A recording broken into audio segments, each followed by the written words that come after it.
संपूर्ण जगाला ज्या ईश्वर अवताराचे अवतार दिनाची जन्मोत्सवाची व्यवहारिक भाषेमध्ये ओढ असते, अशा भगवान श्रीकृष्ण महाराजांच्या अवतार दिनाच्या सोहळ्यानिमित्त प्रथा परंपरेने अनेक पिढ्या या भिसे परिवाराने या तांदळवाडी गावाने हा सण साजरा केला, परंतु प्रमुख रूपाने गेल्या 5 वर्षापासून हा सण सार्वजनिक रूपाने साजरा होत आहे। त्या निमित्ताने या ठिकाणी या धर्मसभेचं आयोजन केलेलं आहे। आजच्या धर्मसभेचे प्रमुख निरूपण करते खनेपुरी संस्थानचे महंत 108 कोटी नामस्मरणाचार्य गुरुवर्य आदरणीय महंत श्री प्रज्ञासागर बाबा महानुभाव मोठे बाबा व या गावचे आत्ताच ज्यांनी आपल्या पुढे 2 शब्द सांगितले असे महंत श्री दत्तराज दादा वृद्धपूरकर आणि उपस्थित साथी आमच्या सोबतच्या गुरु भगिनी झिरपीचे दादा, आपण सर्व भाविक होतो। परमेश्वराचा अवतार हा जीवाच्या उद्धारासाठी होतो, कल्याणासाठी होतो आणि तो अवतार 5000 वर्षापूर्वी या द्वापर युगामध्ये तो झालेला आहे। श्रीकृष्ण म्हणजे आकर्षण आहे, प्रेम आहे, भक्तीचं प्रतीक आहे, औदार्य आहे, करुणा आहे। सगळ्याच गोष्टीमध्ये जेवढे विशेषण लावू तेवढे कमी आहे आणि अशा त्या परमेश्वराचं आपल्याला नामचिंतन करायचं आहे। आचार्य मोठे बाबा आपल्याला निरूपण करणार आहेत। भक्ती रसाने आपल्याला अंतःकरणामध्ये तो रस साठवायचा आहे, ती ऊर्जा आपल्याला वर्षभरासाठी मिळणार आहे। म्हणून सगळ्या आलेल्या पाहुणे मंडळींना, सगळ्या आप्तेष्टांना विनंती करतो की ज्याच्या पायात बूट आहे त्यांनी बूट काढावे, कारण हे ब्रह्मविद्येचं तत्वविवेचन या ठिकाणी होणार आहे। आता दत्तराज दादांनी सांगितलं, ब्रह्मादिक सुद्धा त्या परमेश्वराच्या प्रसादासाठी आतुरलेले होते। तसा हा ज्ञानामृत प्रसाद आहे, तो अन्नाचा प्रसाद होता, हा ज्ञानामृताचा प्रसाद आहे। ही एक सात्विक ऊर्जा, आनंद आपल्याला या जीवनामध्ये हा घ्यायचा आहे, तो साठवायचा आहे, तो पुरेपूर प्रयत्न सगळ्यांनी करायचा आहे। यानंतर खनेपुरी संस्थानचे आदरणीय मोठे बाबा यांना विनंती करतो की आपल्या निरूपणाला सुरुवात करावी। खरं तर भिसे परिवाराचं आणि खनेपुरी संस्थानचं एक आगळं वेगळं ऋणानुबंध आहे। ते कधीतरी सगळ्यांना, बऱ्याच जणांना माहिती आहे, ज्यांना माहिती नाही त्यांना सांगू, परंतु हा योगायोग या भिसे परिवाराच्या धर्मनिष्ठेचा, सात्विकतेचा आहे। हा सोहळा त्या निष्ठेतून, त्या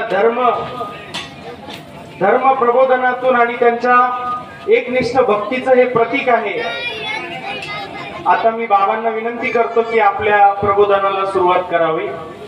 श्री गोपाल कृष्ण महाराज की जय। हात जोडून सगळ्यांनी जयकार म्हणायचा आहे।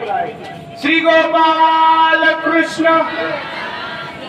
आवाज आला नाही, जेवण चालू आहे, तयार होत आहे, थोडीशी मोठ्याने आवाज काढा म्हणजे खूप जास्त लागेल।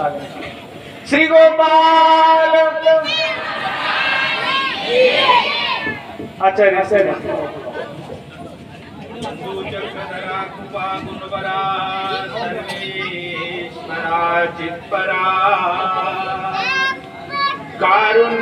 कारुण्यानटनागरा जय करा विघ्नादि दोषाहरा संबंधे जड जीव तारुनिवरा पूता कुताई धरा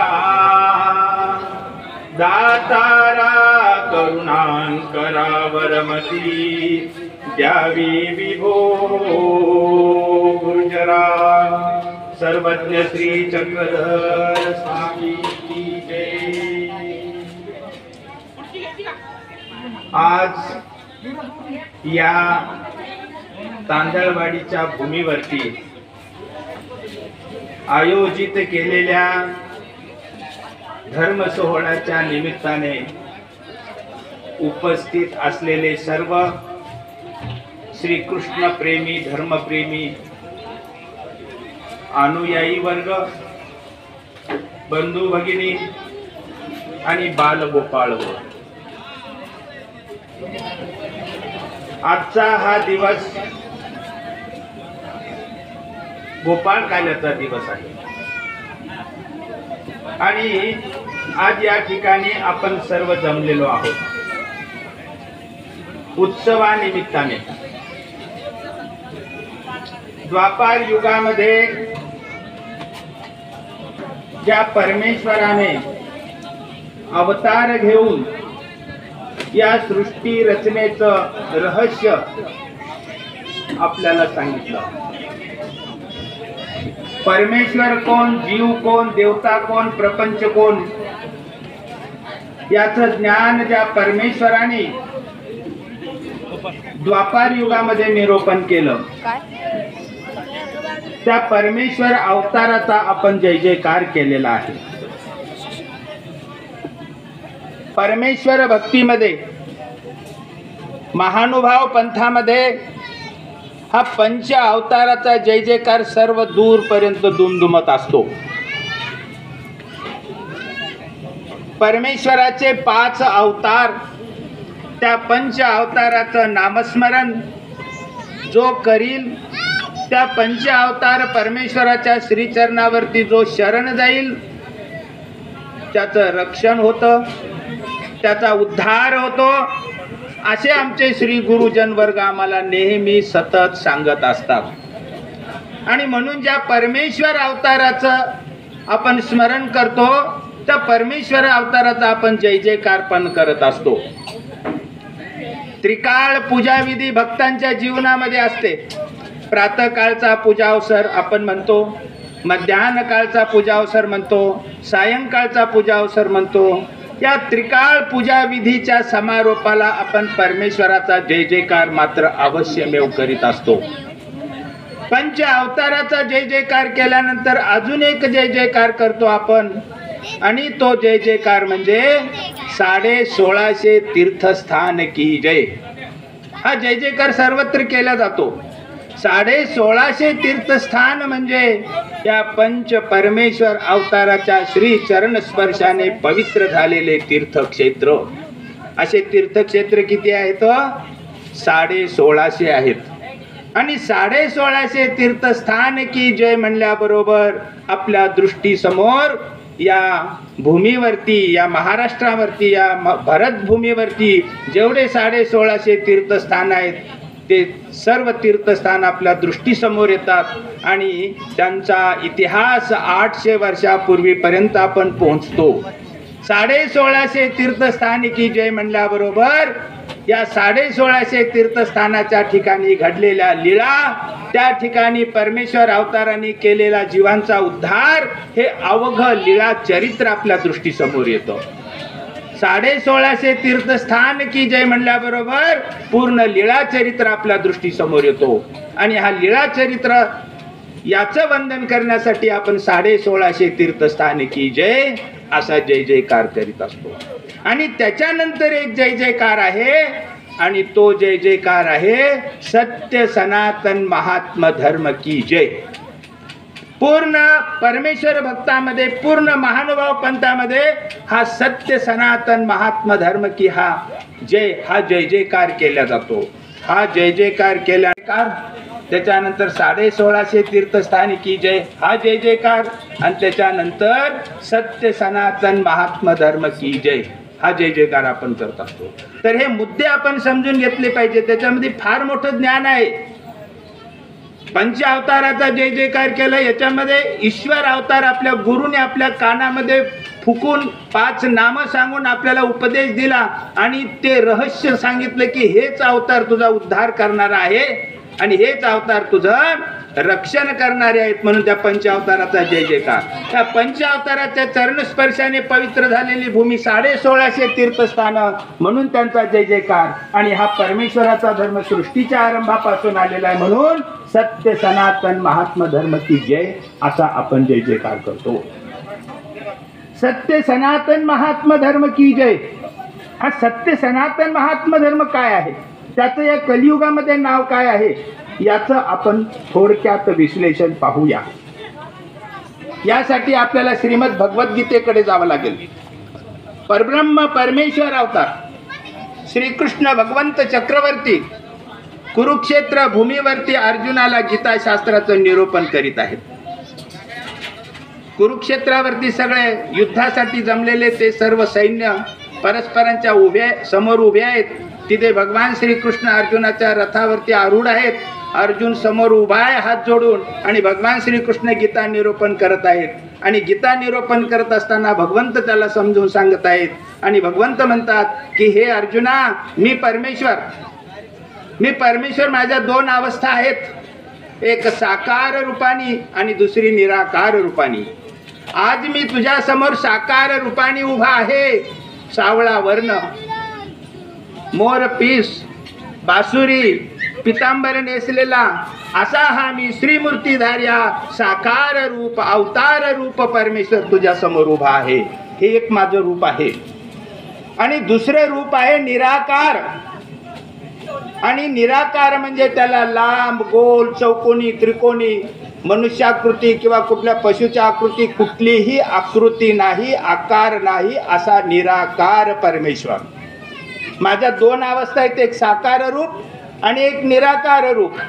हे अर्जुना, मी आज साकार रूपामध्ये असलो तरी पूर्वीच्या काळी मी निराकार अवस्थेमध्ये होतो. आणि निराकार अवस्थेमध्ये असताना माझ्या ठिकाणी 4 गुण होते.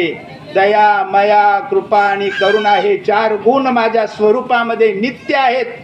आणि त्यापैकी कृपा नावाचं गुण आहे. कृपा म्हणजे दातृत्वशीलता, दान देण्याची भावना, दानशीलता. माझ्या ठिकाणी जो मोक्षाचा आनंद आहे तो आनंद कुणाला तरी द्यावा, देण्याची मला प्रबळ भावना झाली. कारण मी दाता आहे, मी दत्त आहे. जो दाता असतो त्याला दत्त म्हणतात. आणि मी दत्त आहे, मी दाता आहे. माझ्याजवळचा मोक्षाचा आनंद मला द्यायचा आहे, आनंद द्यायचा आहे. देण्यामध्ये मला समाधान आहे. दातृत्वाचं लक्षण आहे की दिलं म्हणजे समाधान होते.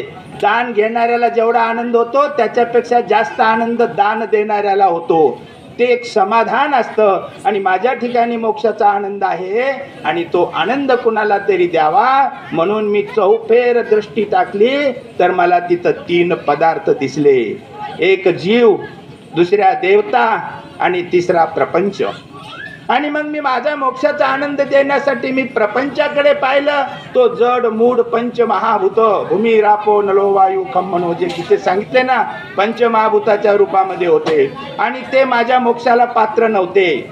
मी देवतांकडे दृष्टी टाकली. देवता 81 कोटी 1.25 लक्ष 10 या संख्येमध्ये आहेत. पण या देवता बाहेरचा आनंद घेऊ शकत नाहीत. आपल्या स्वरूपामधील पंचप्रकारामध्ये त्या रममान आहेत. माझ्या मोक्षाला त्या पात्र नाहीत. आणि मग मी जीवांकडे दृष्टी टाकली. हे जीव चैतन्य मायेच्या एका देवतेच्या स्वरूपामध्ये पडून होते, सुख दुःख रहित अवस्थेमध्ये होते. मी त्यांच्याकडे पाहिलं तर ते माझ्या मोक्षाला पात्र आहेत. माझा मोक्षाचा आनंद मी त्यांना देऊ शकतो हे मी जाणलं. परंतु या जीवाच्या ठिकाणी एक दोष आहे आणि तो दोष म्हणजे अविद्या दोष आहे. आणि तो अविद्या दोष या जीवाच्या स्वरूपामध्ये मिसळलेला आहे.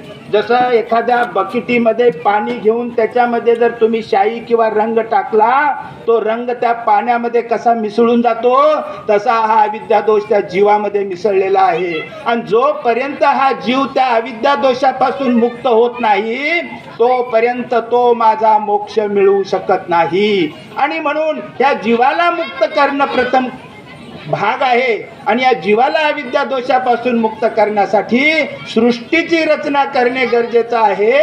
आणि म्हणून त्या सृष्टीची सगळी निर्मिती मी केली. हे भगवंत गीतेमध्ये अर्जुनाला सांगतात. कसं सांगतात?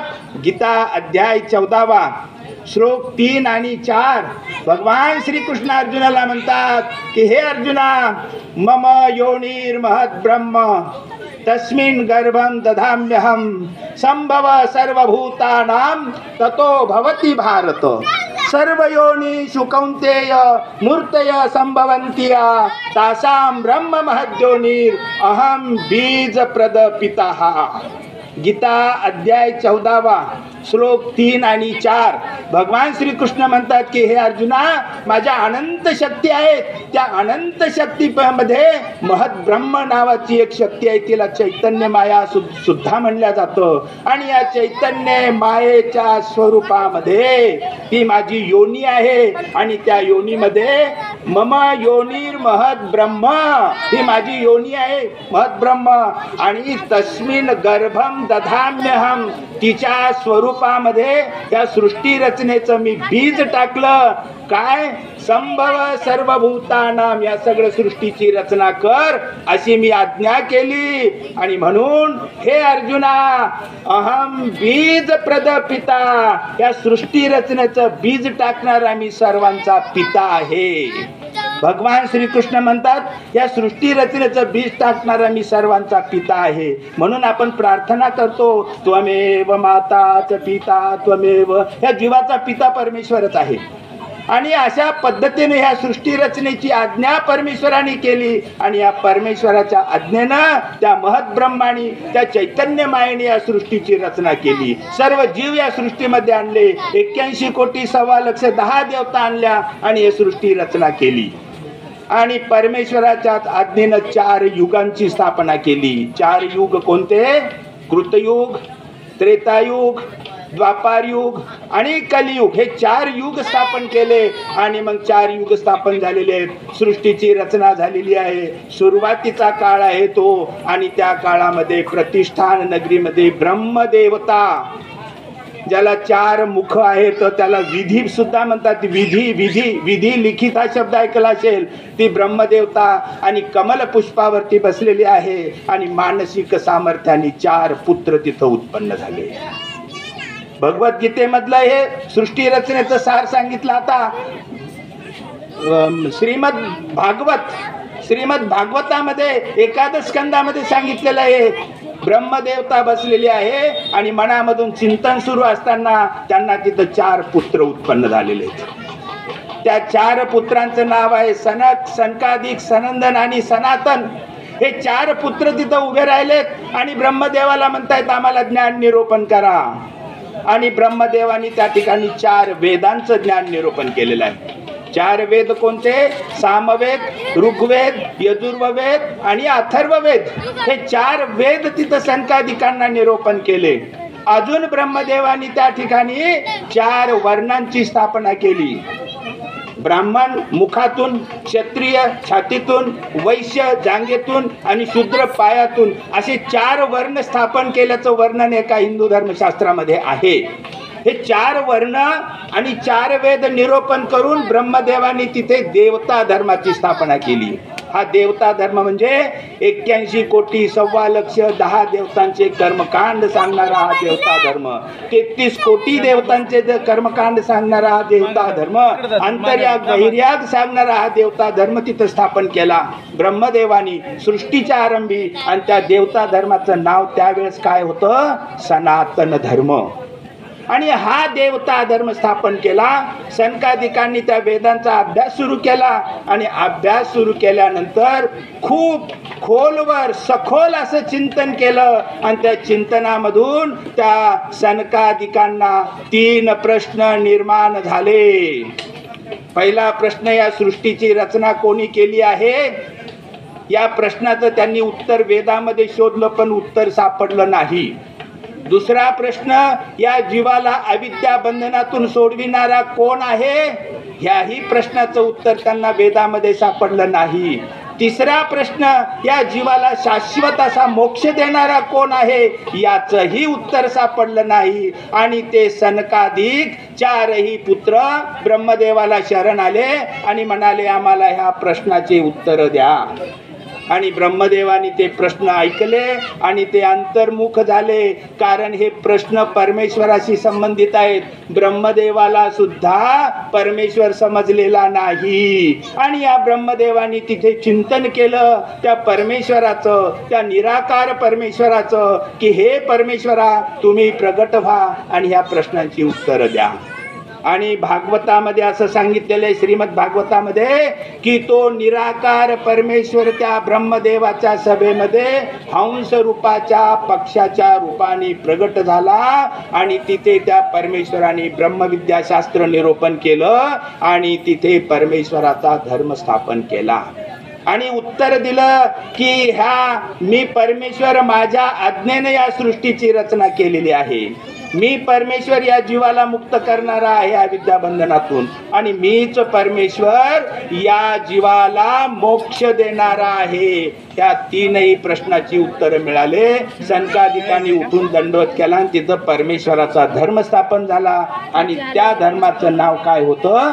सत्य सनातन महात्मा धर्म की जय. आपण जय जयकार करतो त्या धर्माचा. अशा प्रकारे कृतयुगामध्ये ईश्वरीय धर्म स्थापन झाला आणि तो धर्म मग अनंत मनुष्याने तो स्वीकारला. त्या ईश्वरीय धर्माचा विस्तार होऊ लागला आणि त्या धर्मामध्ये दोन प्रकारचे अनुयायी निर्माण झाले. एक त्या शास्त्राप्रमाणे धर्माप्रमाणे आचरण करणारे अनुसरणाराचा वर्ग आणि दुसरा त्या शास्त्राच्या विरहित ननुसरणाऱ्याचा वर्ग.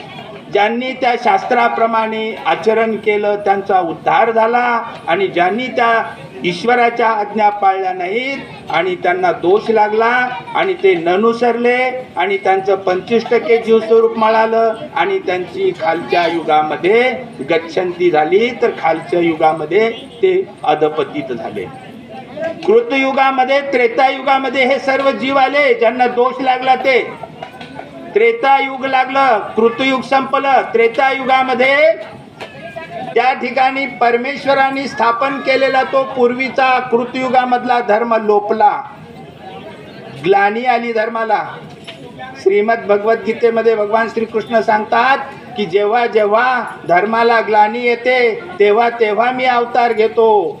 कृतयुगामध्ये स्थापन केलेला तो हंस प्रभूंचा ईश्वरीय धर्म त्रेतायुगामध्ये लोपला. त्याला ग्लानी आली. परमेश्वराने पाहिलं की माझा धर्म बुडालेला आहे, त्याला ग्लानी आलेली आहे, मला अवतार घेतला पाहिजे.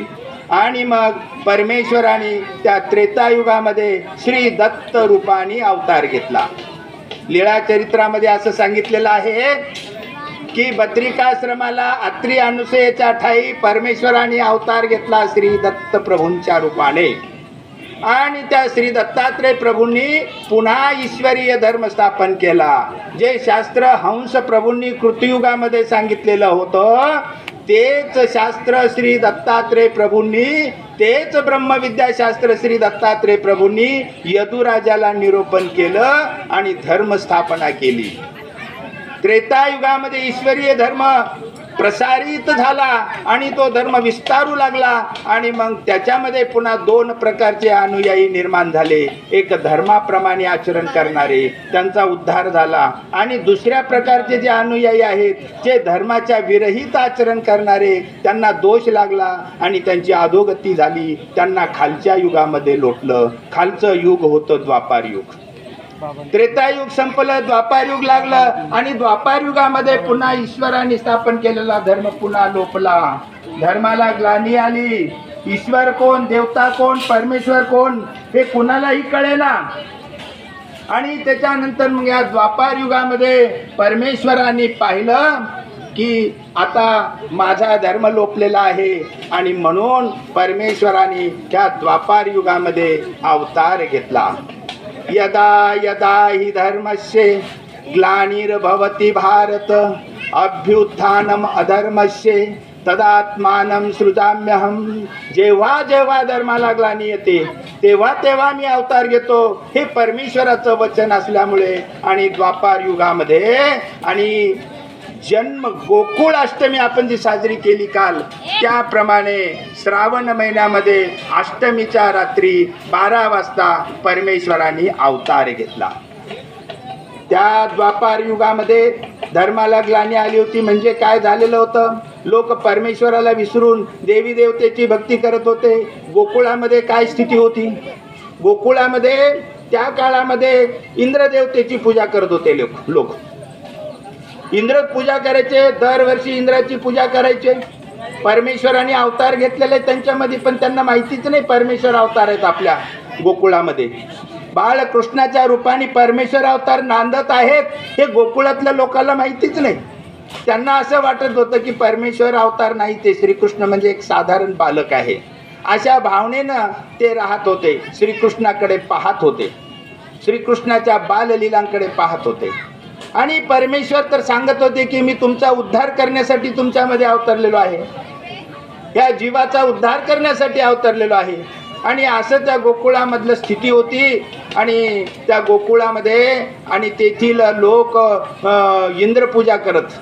इंद्र ही एक 33 कोटी देवतेमधली एक देवता आहे आणि त्या देवतेची वार्षिक उत्सव पूजा केली जायची.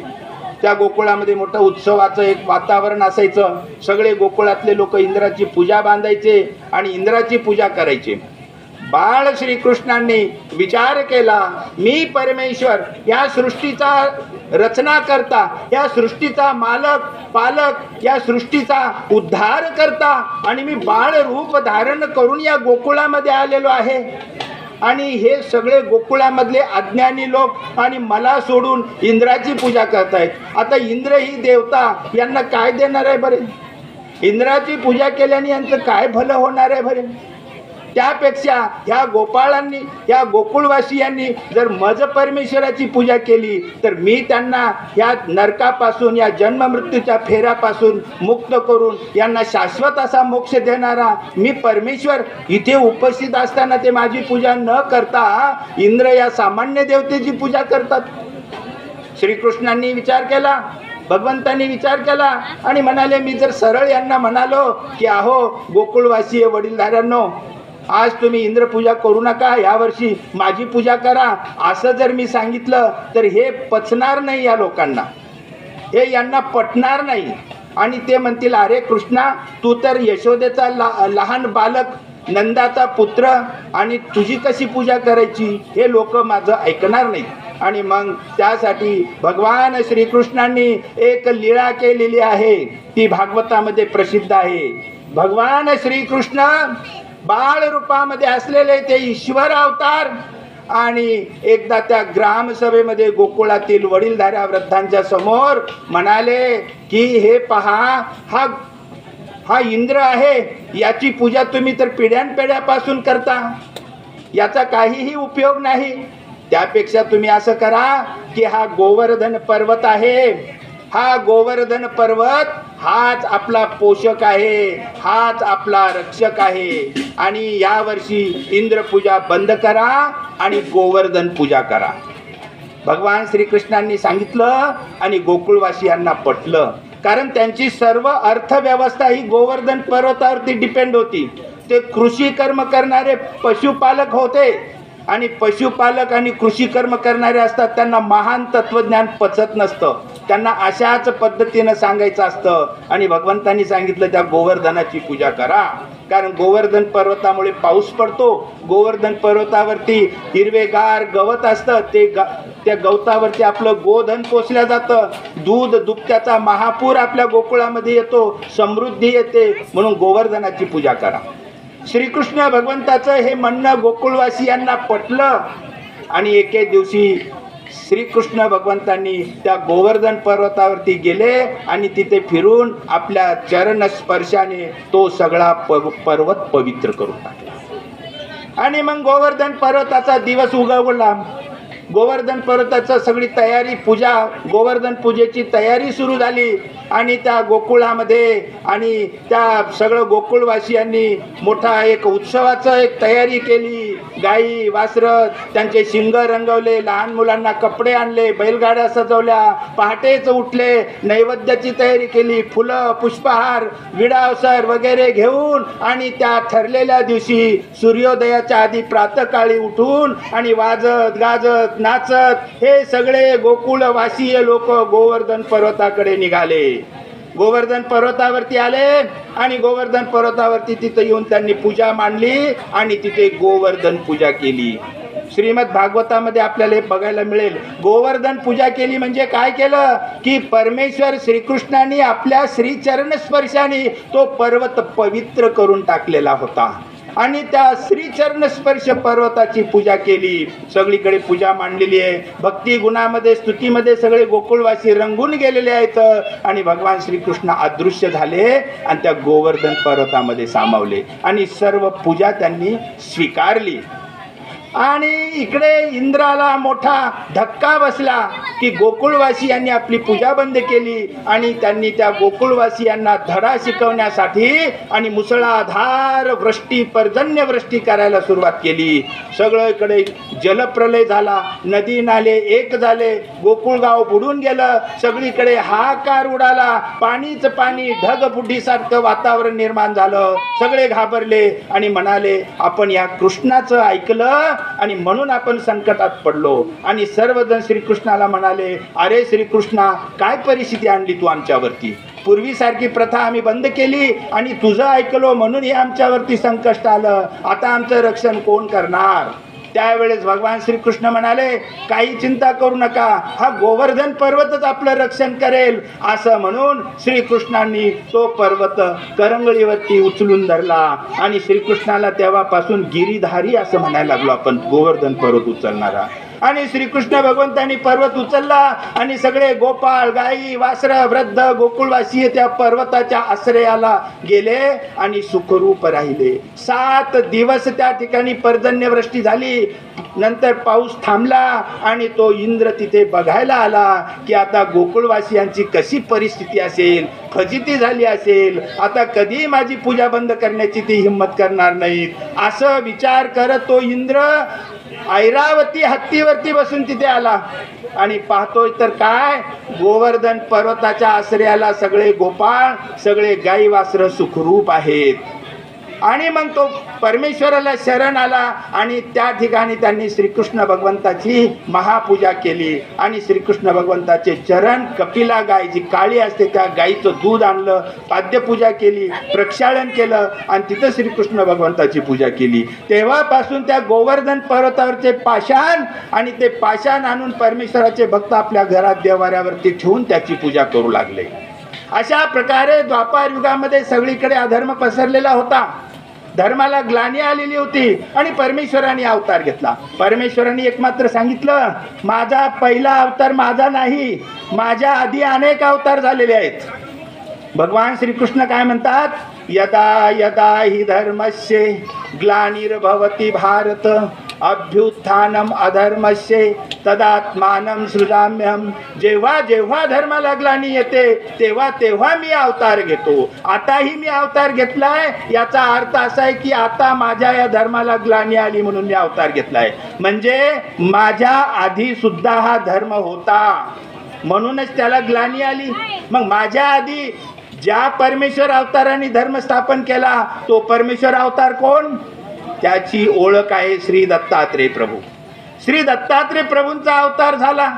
कशासाठी झाला. धर्म संस्थापनेसाठी. धर्माला ग्लानी आली म्हणून अवतार झाला. मग श्री दत्तात्रेय प्रभूंनी अवतार घेतला त्यावेळेस धर्माला ग्लानी आली होती म्हणजे त्याच्याही आधी धर्म उपस्थित होता. मग तो धर्म कोणी स्थापन केलेला होता.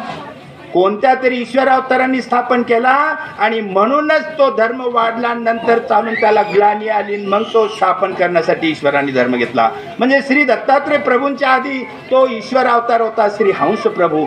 आणि ही परंपरा 4 युगाची परंपरा ही परमेश्वर अवतार श्रीकृष्ण भगवंतांनी सांगितलेली आहे की जेव्हा जेव्हा धर्माला ग्लानी येते तेव्हा तेव्हा मी अवतार घेतो. म्हणून आज या गोकुळाष्टमीच्या निमित्ताने गोपाळकाल्याच्या निमित्ताने भगवान श्रीकृष्णांच्या लीळांचं चिंतन करत असताना केवळ श्रीकृष्णाचंच चिंतन करून भागणार नाही. कारण श्रीकृष्ण भगवंतांनी सांगितलेलं त्यांच्याही आधीच्या अवताराचं आपल्याला चिंतन करावं लागेल. आणि त्यांच्या आधीचे अवतार कोणते. श्री दत्तात्रेय प्रभू, श्री हंस प्रभू. आणि श्रीकृष्ण भगवंताच्या नंतरचे अवतार कोणते. श्री चक्रपाणी प्रभू, श्री गोविंद प्रभू आणि सर्वज्ञ श्री चक्रधर प्रभू. परमेश्वर अवतार घेतात आणि या जीवाला ज्ञान निरोपण करतात. भगवान श्रीकृष्णांचं निरोपण कुरुक्षेत्र भूमीवरती चाललेलं आहे. तुम्ही या ठिकाणी बसलेले आहात. ही धर्मसभा आहे. धर्मसभेमध्ये धर्माच्या गोष्टी सांगितल्या जातात हे तर सर्वांना माहिती आहे. पण युद्धभूमीवरती सुद्धा धर्माच्या गोष्टी सांगितल्या जातात हे एक मोठं आश्चर्य आहे. कुरुक्षेत्र भूमी आहे कुरुक्षेत्र भूमीवरती आणि कौरव आणि पांडवांचे सैन्य उपस्थित आहेत. कौरवांचे सैन्य 11 अक्षौहिणी सैन्य आहे आणि पांडवांचं सैन्य 7 अक्षौहिणी आहे. फार मोठा विचार करण्याचा हा विषय आहे की कौरवांचा पक्ष अधर्माचा आहे, पण त्यांच्याकडे 11 अक्षौहिणी सैन्य आहे, म्हणजे संख्या त्यांच्याकडे आहे. आणि पांडवांचा पक्ष धर्माचा आहे आणि धर्माकडे किती आहे? अल्पसंख्याक आहेत. 7 अक्षौहिणी सैन्य आहे. म्हणजे धर्माच्या बाजूनी अल्पसंख्याक कमी आणि अधर्माच्या बाजूनी जास्त. हे त्या काळातलं चित्र होतं, द्वापार युगामधलं चित्र होतं. भगवान श्रीकृष्ण काय करत आहेत? तिथं सारथी काम करत आहेत. सारथी कर्म काय आहे? गीतेमध्येच भगवान श्रीकृष्ण काय सांगतात? चातुर्वर्ण्यम मया सृष्टम गुण कर्म विभागशम. 4 वर्ण मी निर्माण केलेले आहेत. हे अर्जुना, हे वर्ण मी निर्माण केलेले आहेत, हे जन्मानुसार नाही. आताच वक्त्यांनी उल्लेख केलेला आहे की जातीय भेद नष्ट करणे. भगवान श्रीकृष्णांनी गीतेमध्ये सांगून टाकलेलं आहे की वर्ण व्यवस्था जी आहे ते मी निर्माण केलेली आहे, पण जन्मावरून नाही. ही जन्मावरून निर्माण नाही केलेली आहे, ही गुणावरून निर्माण केलेली आहे. आणि ज्याच्या अंगी जो गुण तो त्याचा वर्ण. 4 भाऊ आहेत, सख्खे भाऊ आहेत. एका भावाला शास्त्र अध्ययनामध्ये अभ्यासामध्ये फार मोठी गती आहे, तो रात्रंदिवस ग्रंथामध्ये डोकं घालून बसलेला आहे, तर त्याला ब्राह्मण वृत्तीचा समजावं. त्याचा वर्ण कोणता? ब्राह्मण. त्याचाच दुसरा भाऊ आहे सख्खा, आणि तो भाऊ बलवान आहे. प्रजेवरती, समाजावरती, गावावरती संकट आलं तर तो छातीचा कोट करून पुढे जातो, संकटाचा मुकाबला करतो, दुर्बलांचं रक्षण करतो, अन्याय करणाऱ्यांना जरब बसवतो आणि दुर्बलांचं सज्जनांचं रक्षण करतो. त्याच्या ठिकाणी क्षात्र तेज आहे, म्हणून त्याला क्षत्रिय वृत्तीचा, म्हणजे त्याला क्षत्रिय समजावा. त्याचाच तिसरा भाऊ आहे, व्यापारामध्ये निपुण आहे, थोडेसे पैसे गुंतवतो, खूप पैसे त्याच्यामधून निर्माण करतो, अर्थव्यवस्था बलवान करतो, समाजाची अर्थव्यवस्था सुधरवतो, देशाची अर्थव्यवस्था सुधरवतो. आणि त्याच्या ठिकाणी वैश्य म्हणजे व्यापाराचे कौशल्य असल्यामुळे त्याला वैश्य समजावं. आणि चौथा भाऊ आहे आणि तो काय आहे? सेवा करतो, पडेल ते काम करतो, त्याला शूद्र समजावं. हे अर्जुना, चातुर्वर्ण्यम मया सृष्टम गुणकर्म विभागश. चातुर्वर्ण्य व्यवस्था मी निर्माण केलेली आहे आणि ते गुणावरून निर्माण केलेली आहे असं सांगणारे भगवान श्रीकृष्ण आणि या कुरुक्षेत्रावरती अर्जुनाचा रथ चालविण्याचं कार्य करतायत. रथ चालविणं, घोड्याला खरारा करणं, हे शूद्रत्वाचं कर्म आहे. हे कोणतं कर्म आहे? शूद्रत्वाचं कर्म आहे. पण भगवान श्रीकृष्ण अर्जुनाचा रथ चालवत आहेत. अर्जुन रथावरती आरूढ आहे. तो काय साध्या भूमिकेत आहे का? अर्जुन काय आहे? तो त्या काळामध्ये एक जबाबदार राजकीय पुरुष आहे. कौरव पक्षाचा तो प्रमुख आहे. अर्जुन, त्याला अर्थ ज्ञान, न्यायशास्त्र, धर्मशास्त्र, नीतिशास्त्र, राज्यशास्त्र ह्या सगळ्याचा त्याला काय आहे? अभ्यास आहे. त्याने अनेक मठमंदिरामध्ये गेलेला आहे, ऋषी मुनींकडे गेलेला आहे, तिथे तपश्चर्या केलेली आहे, वेगवेगळे अस्त्र शस्त्र त्यांनी प्राप्त केलेले आहेत. तो माणूस एक जबाबदार धर्मवान मनुष्य आहे आणि असा तो अर्जुन तिथं उपस्थित आहे. आणि शूद्राचे कर्म करणारे, रथ चालवणारे भगवान श्रीकृष्ण उपस्थित आहेत. आणि त्या ठिकाणी कसा प्रसंग घडलेला आहे बघा. भगवान श्रीकृष्णांचं जर समजून घ्यायचं असेल तर त्यांच्या तत्वज्ञानाकडे जावं लागेल. मनुष्यामध्ये भेद नाही, पण मनुष्याचे विचार कोणते आहेत त्याच्यावरून त्याचा वर्ग आणि त्याची जाती ठरत असते. भगवान श्रीकृष्ण तिथं जरी सारथ्याच्या भूमिकेमध्ये असले तरी पण त्या ठिकाणी एक तत्वज्ञ, एक ईश्वर अवतार म्हणून त्या ठिकाणी परमेश्वराची भूमिका आहे. आणि अर्जुनाने ते युद्ध पाहिलेलं आहे. आणि पाहिलेलं आहे, पहिल्यांदाच युद्ध करणारा हा अर्जुन नाही. हा अर्जुन काय युद्धभूमीवर पहिल्यांदाच गेलेला नाही. अनेक युद्ध त्याने लढलेले आहेत, अनेक विजय त्याने प्राप्त केलेले आहेत. असा असलेला हा अनुभवी, हा वीर धीर हा अर्जुन आणि त्या ठिकाणी मात्र गडबडून गेलेला आहे. जीवनामध्ये, माणसाच्या जीवनामध्ये असे प्रसंग येतात की काही वेळा माणसाला कुठलाच रस्ता सुचत नाही आणि काही अज्ञानी मूढ लोक मग आत्मघाताचा रस्ता धरतात. ज्ञानाचा रस्ता ज्याला सापडलेला आहे तो उद्धाराच्या रस्त्याने चालायला लागेल. अर्जुन त्या ठिकाणी अडलेला आहे, त्यांनी समोर सगळं सैन्य बघितलेलं आहे. हे सैन्य तर सगळे आप्तस्वकीय आपलेच आहेत. आपल्याच लोकांशी लढण्याचा प्रसंग फार वेळा येत असतो. आपल्याच लोकांशी लढाई ही फार मोठी लढाई असते आणि ही लढाई अर्जुनाच्या जीवनामध्ये आली तशा अनेकांच्या जीवनामध्ये येतच असते.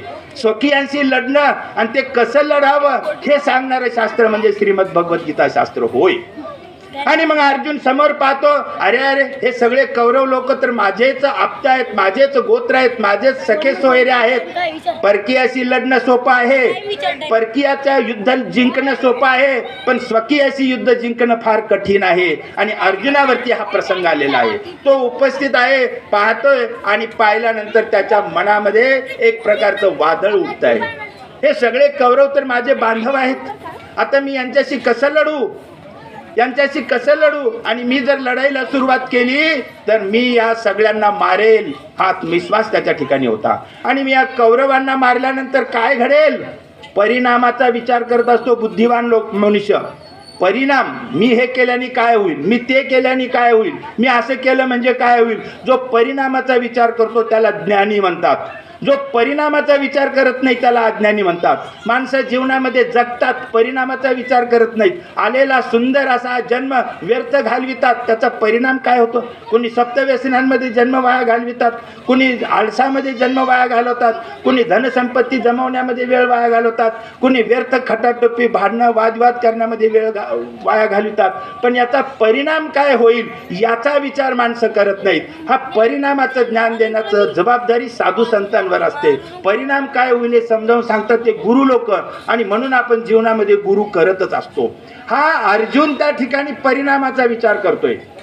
मी युद्ध केल्यानंतर काय होईल, हे सगळे कौरव मारल्या जातील, हे कौरव मेल्यानंतर हे तरुणपणामध्ये इथं आलेले आहेत, हे तरुण सैनिक मेल्यानंतर यांच्या स्त्रिया विधवा होतील, आणि या स्त्रिया विधवा झाल्यानंतर पुढे चालू समाजामध्ये वर्णसंकर निर्माण होईल. संकरो नरका यैव कुलज्ञानम कुलशच पतंती पितरो हे शाम लुप्त पिंडोदक क्रिया दोषे रेते कुलज्ञानम वर्णसंकर कारके उत्सादंते जाती धर्म कुलधर्माशी शाश्वतः. अर्जुन म्हणतो की युद्ध झाल्यावर सर्वात मोठा फटका स्त्री मातृवर्गाला बसेल.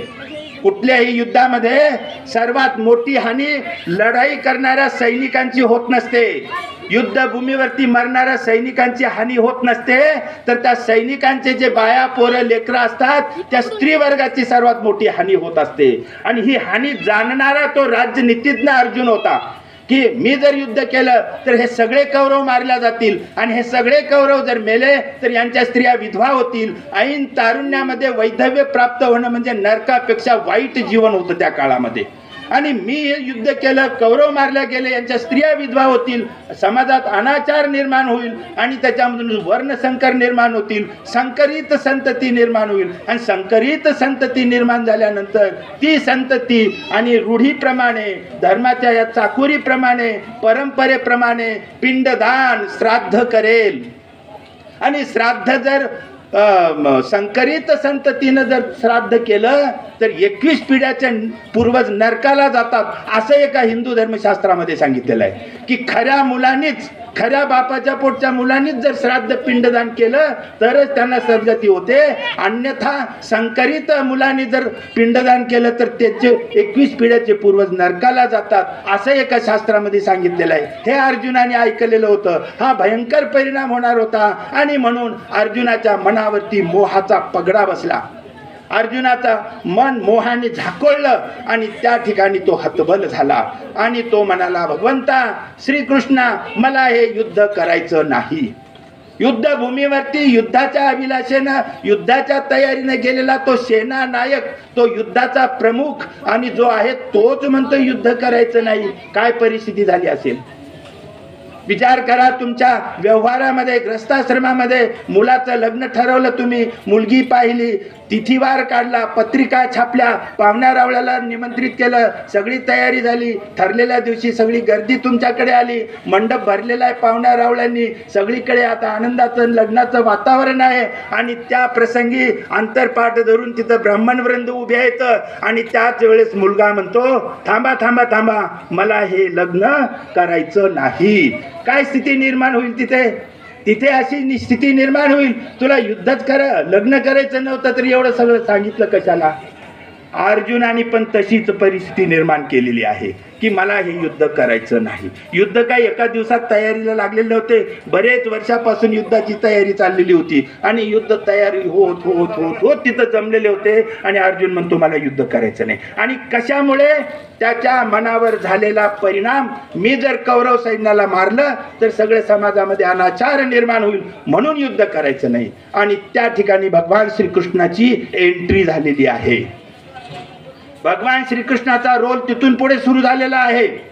ज्या वेळेस तुम्ही मोहाने ग्रासाल, सगळीकडे तुम्हाला अंधकार दिसेल, कुठलाही रस्ता तुम्हाला सुचणार नाही आणि तुम्ही प्रामाणिक असाल.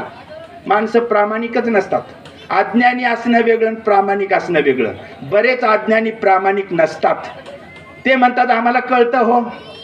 अज्ञानी माणसाला जर तुम्ही सांगायला गेले ना, का रे बाबा हे तर मला पहिलेच कळत होतं, हे तर मला सगळं कळतंय. तुम्ही स्वतःला अज्ञानी घोषित करत नाहीत, हेच तुमच्या दुःखाचं खरं निर्माण होतो की नाही त्याचं उदाहरण माझ्याकडे बघा. अर्जुन त्या ठिकाणी भगवंताला म्हणतो, हे भगवंता मला युद्ध करायचं नाही. आणि कशासाठी करायचं नाही? तरी असा असा अनर्थ होणार आहे. त्यावेळेस भगवान श्रीकृष्ण अर्जुनाला फार कठोर शब्दामध्ये शिक्षा म्हणजे निरूपण करतात. संतांची भूमिका, ईश्वराची भूमिका ही कठोर असते, ही कठोर असते. निरोपण हे सहज सोपं नसतं. तुमच्या करमणुकीचा तो मार्ग नसतो. निरोपण म्हणजे तुमच्या मनाला खुश करणं, तुमच्या मनाला हळूहळू गोंजरत गोंजरत तुम्हाला मोठं बनवणं, अहंकारामध्ये बुडवणं, हे निरोपणाचं. तुम्हाला जाग करणं, तुम्हाला मोहनिद्रेमधून जाग करणं, हे निरोपणाचा उद्देश असतो. मांडुक्योपनिषदामध्ये एक वृत्त आलेला आहे, म्हणजे एक प्रसंग आलेला आहे मदळसेचा. आणि मदळसा आपल्या 6 पुत्रांना जाग करते. शुद्धोशी बुद्धोशी निरंजनोशी संसार माया परिवर्जितोशी. शुद्धोशी बुद्धोशी निरंजनोशी संसार माया परिवर्जितोशी संसार स्वप्नम त्यजमोह निद्रा मदालसा वाक्यम उवाच पुत्र. तिनं आपल्या पुत्रांना जे निरोपण केलेलं आहे ते निरोपण ऐकणं महत्वाचं आहे. मदालसेला पुत्र होतात, पाळण्यामध्ये घालते आणि तिथं अंगाई गीत म्हणते मदालसा. आणि अंगाई गीत म्हणत असताना ते अंगाई गीत असं नाही, बाळा झोपी जा रे. अंगाई गीत काय म्हणते? शुद्धोशी बुद्धोशी निरंजनोशी संसार माया परिवर्जितोशी संसार स्वप्नम त्यज मोह निद्रा मदालसा मुक्त उवाच पुत्रम. अशा पद्धतीनं भगवान श्रीकृष्ण अर्जुनाची मोहनिद्रा जाग करण्यासाठी त्याला पहिलंच वाक्य म्हणतात, हे अर्जुना क्लेब्यम मास्मगम पार्थ नैतत्वयी उपपद्धते क्षुद्रम हृदय दौर्बल्यम त्यक्तो तिष्ठ परंतप. आणि या ठिकाणी भगवंतांनी अर्जुनाला सांगितलं की तू अशा पद्धतीनं विचार करू नको, पुरुषार्थी आहेस, उभा राहा आणि युद्ध कर. अतो वा प्राप्स्यसि स्वर्गम जित्वा वा भोक्ष्यसि महिम तस्माद उत्तिष्ठ कौंतेय युद्धाय कृत निश्चय. भगवान श्रीकृष्णांचं हे गीता शास्त्र हे श्रवण केले असता खरोखरच आपल्याला मोहनिद्रेमधून जाग होता येतं. मोहनिद्रा ही जन्माला आलेल्या प्रत्येकाला लागलेली आहे आणि मोहनिद्रेतून जाग करण्यासाठीच भगवान श्रीकृष्णांचा अवतार आहे. भगवान श्रीकृष्णांचा अवतार मोहनिद्रेमधून जाग करण्यासाठी आहे. संपूर्ण श्रीमद भगवत गीता ज्या वेळेस तुम्ही श्रवण कराल त्यावेळेस तुमच्या लक्षात येईल की आपली स्थिती काय आहे आणि शास्त्रामध्ये काय सांगितलेलं आहे. नाही ज्ञानेन सदृशम पवित्रम यह विद्यते. ज्ञाना इतकी पवित्र वस्तू या जगामध्ये कोणतीही नाही. ज्ञानाग्नी सर्व कर्म आणि भस्मसात कुरते तथा. जर ज्ञान आपल्याला प्राप्त झालं तर आपल्या ठिकाणचे सर्व कर्म जळून जातील. अशा पद्धतीनं भगवान श्रीकृष्णाने गीता ज्ञान निरूपण केलेलं आहे. श्रीकृष्णाच्या अवताराचे वेगवेगळे कप्पे आहेत. बाळलीळा, बाळलीळामध्ये भगवान श्रीकृष्ण कुटुंब वत्सल दिसतात. त्याच्यानंतर श्रीमद भगवद्गीता निरूपण करणारे तत्वज्ञ श्रीकृष्ण आणि अर्जुनाला त्या ठिकाणी मोहनिद्रेतून जाग करणारे दिसतात. आणि शेवटच्या स्थितीमधले श्रीकृष्ण आणि अर्जुनाची शक्ती काढून घेतलेली आहे. भगवान श्रीकृष्णाने अर्जुनाची शक्ती काढून घेतलेली आहे. कशी? भगवान श्रीकृष्णाच्या आज्ञेनं अर्जुनाने युद्ध केलं म्हणून अर्जुनाकडे तेवढं मोठं सामर्थ्य आलेलं आहे. 18 दिवस युद्ध चाललं. 18 दिवस युद्ध चाललं. रोज युद्धावरती अर्जुन सूर्योदयाला जायचा आणि सूर्यास्तापर्यंत युद्ध करायचा.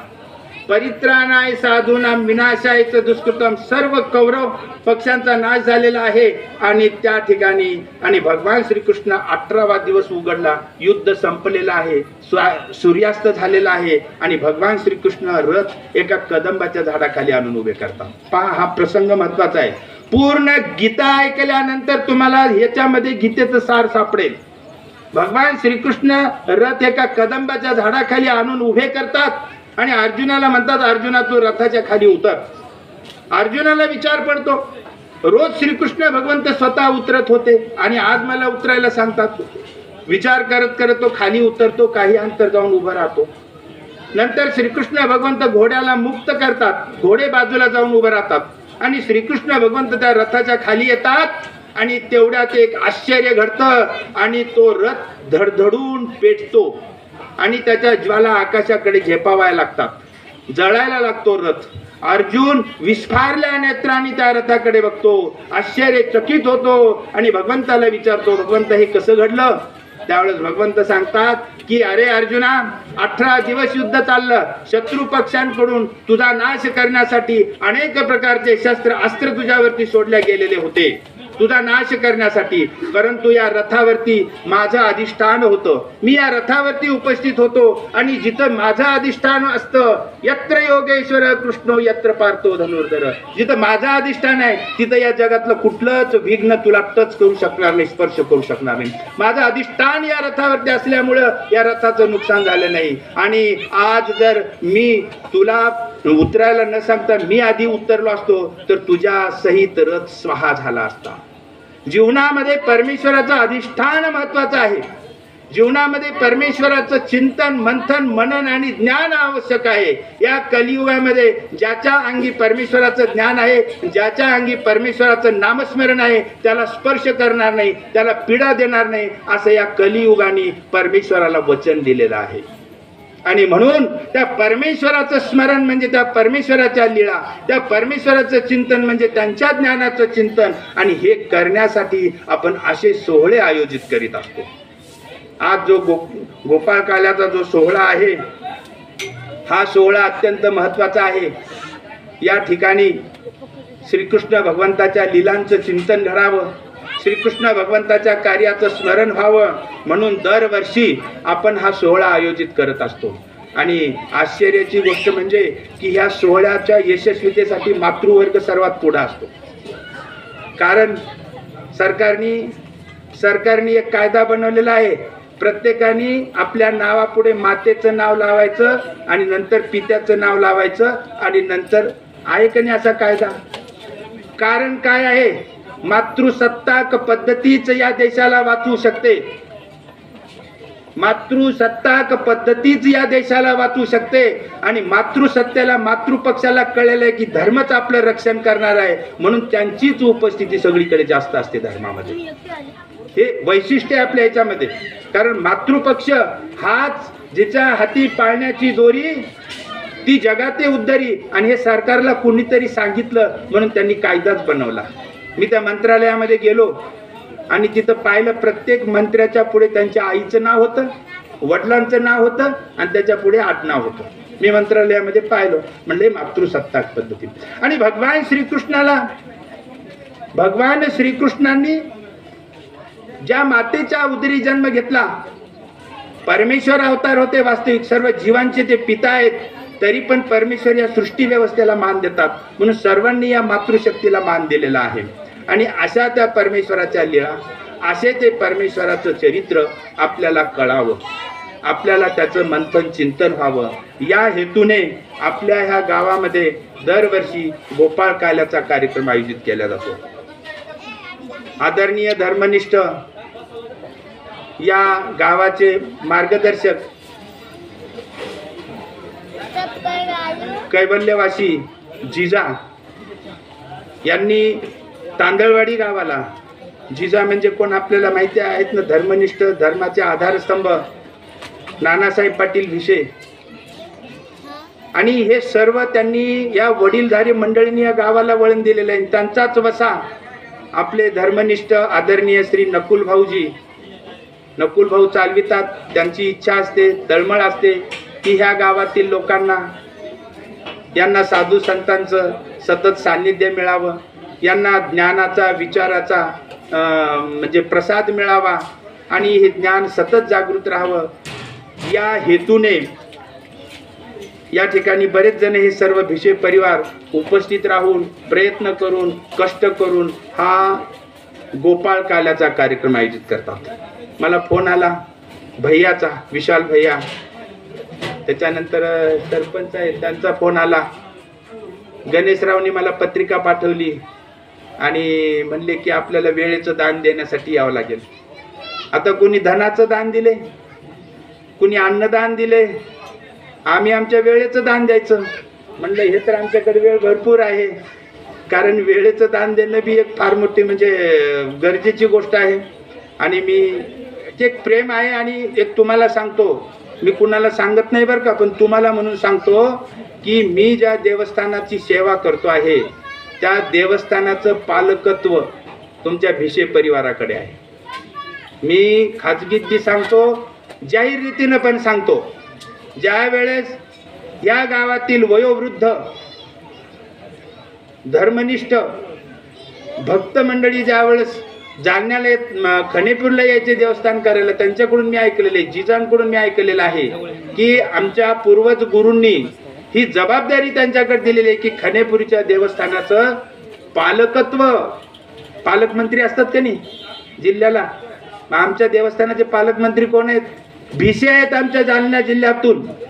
पालकमंत्री म्हणजे आमच्या खणेपुरी गावाचे. ते सांगतात आणखीन की आम्ही बाबाजी, आमचे वडील, आमचे आजोबा खणेपुरीच्या देवाला उपार घेऊन जायचो. एकाही पौर्णिमेचा उपार चुकत नसे.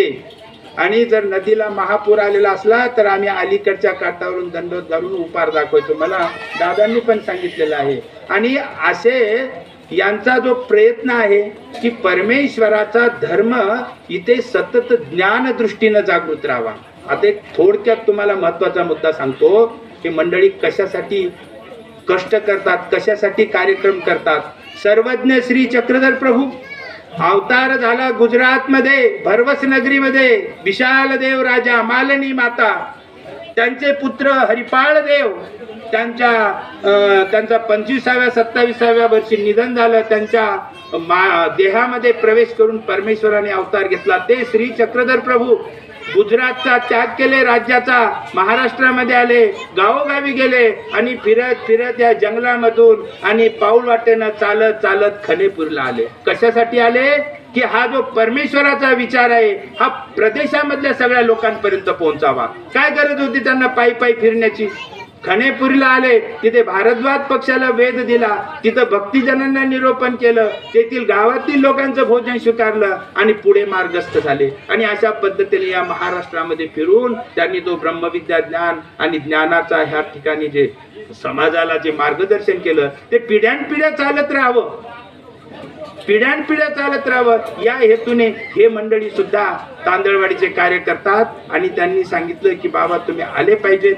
आणि मी या ठिकाणी आलो. माझी ही सेवा या ठिकाणी मी, खरं तर तुम्ही मला संधी दिली, तुमच्यापेक्षा माझाच जास्त लाभ झाला. 1 तास मला निरूपण करण्यासाठी मला सगळे शास्त्र असं त्याचा धांडोळा घ्यावा लागला.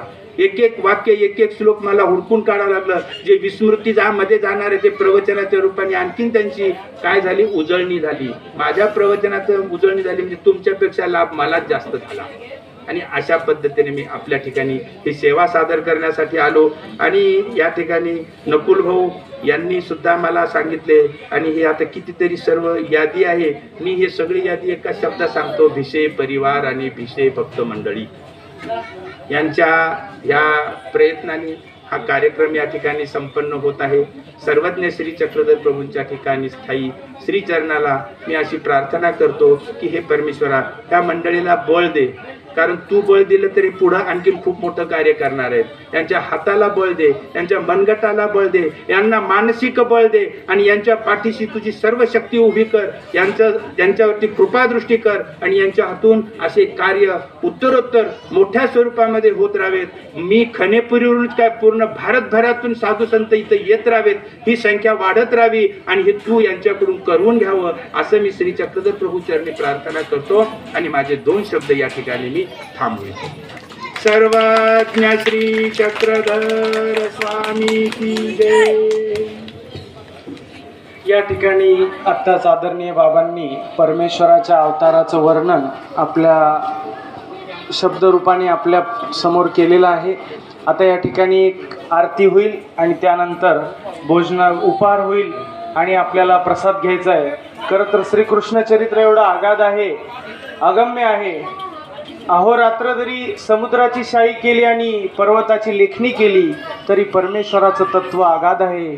वंशी विभूषित करा नवनीर दाभा, पितांबरा वरुण बिंदू फलादी रुष्ट्वा, पूर्णेंद्र सुंदर मुखात अरविंद नेत्रम, कृष्णा परम किमपि तत्वमहम न जाणे. त्या परब्रह्म परमेश्वराच्या लीळांचं अवताराचं वर्णन देवादेवतांना सुद्धा कळत नाही. अशा या परमेश्वराचं वर्णन आपण या ठिकाणी आपल्या जीवनात ही ऊर्जा पुढच्या येणाऱ्या वर्षापर्यंत या ज्ञानरूपी ऊर्जा आपल्या अंतःकरणात साठवलेली आहे. सगळ्यांना परमेश्वराचं चिंतन मनन घडावं आणि आदरणीय बाबांनी खूप सखोल तत्वज्ञान आपल्याला आपल्या जीवनामध्ये आचरण करण्यासाठी दिलेलं आहे. आणि ह्या पवित्र भूमीवरती जी परब्रह्म परमेश्वर श्रीकृष्ण भगवंताची भूमी आहे, त्यांचाच अवतार श्री चक्रधर महाराजांची भूमी आहे, ही छत्रपतींची भूमी आहे, ही थोर महापुरुषांची भूमी आहे. अशा या पवित्र भूमीमध्ये हा पवित्र सोहळा आपल्या जीवनात अनुभवता आला, ह्यासाठी सभेच्या वतीनं बाबांचे मी धन्यवाद करतो. आणि या ठिकाणी आपल्याला जागेवर उभं राहायचं आहे, त्या परमेश्वराची आरती आपल्याला गुणगान करायचं आहे. आपण जागेवर उभं राहायचं आहे. श्री गोपाल कृष्ण महाराज की जय. टाळ्या वाजवायच्या आहेत. ओवाळू आरती तुझला श्री कृष्ण प्रेम द्या मजला, तव गाधण उपमलीला विख्यात से जगताला, वर्णिता शेषई श्रमला, नेती नेती म्हणती बा तुझला श्री कृष्ण प्रेम द्या मजला. ओवाळू आरती तुझला श्री कृष्ण प्रेम द्या मजला, जरी अससी निर्गुण थोर तुझा युगायुगी अवतार, हे तोशी परात्पर जीवाला त्रास बा तुझला श्री कृष्ण प्रेम द्या मजला. ओवाळू आरती तुझला कृष्ण प्रेम द्या मजला. द्वादश गिरीला गोवर्धन उचलीला, ब्रह्मादिक शरण तुझला श्री कृष्ण प्रेम द्या मजला. ओवाळू आरती तुझला श्री कृष्ण प्रेम द्या मजला. भारती आयुष्याला प्रवृत्त केले माठाला, मोदोनी गीता शास्त्राला, प्रेमदास वंदितो तुझला श्री कृष्ण प्रेम द्या मजला. ओवाळू आरती तुझला श्री कृष्ण प्रेम द्या मजला. पंचे अवतार तुम्ही आरोगणेला, कृष्ण प्रभू तुम्ही आरोगणेला, विजय करावे मम सदनाला, मी दिन दुर्बल दास तुमचाहो, पावन करावे विनंती माझी तुम्ही अंगीकारावी.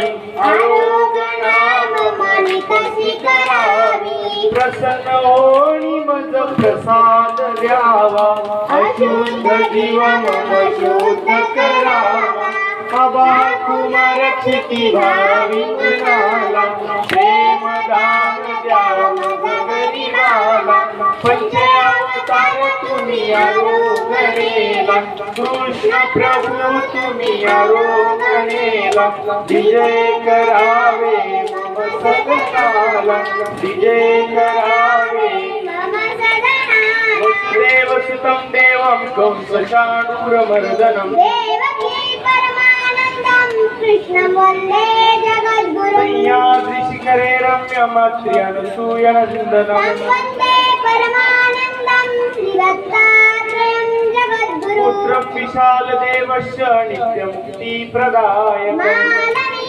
परमानन्दं वन्दे श्रीचक्रधरं विभो त्वमेव माता च पिता त्वमेव त्वमेव बन्धुश्च सखा त्वमेव त्वमेव विद्या द्रविणं त्वमेव त्वमेव सर्वा मम देव देवा पापोऽहं पापकर्माहं पापात्मा पापसम्भव त्राहि मां कृपया देव शरणां गतवत्सला श्री गोपाल कृष्ण महाराज की जय श्री दत्तात्रेय महाराज की जय श्री चक्रपाणी महाराज की जय श्री गोविंद प्रभु महाराज की जय सर्वत्र श्री चक्रधर स्वामी की जय सत्य सनातन महात्मा धर्म की जय सारे सोळाशे तीर्थस्थान की जय श्री कृष्णनाथ भगवान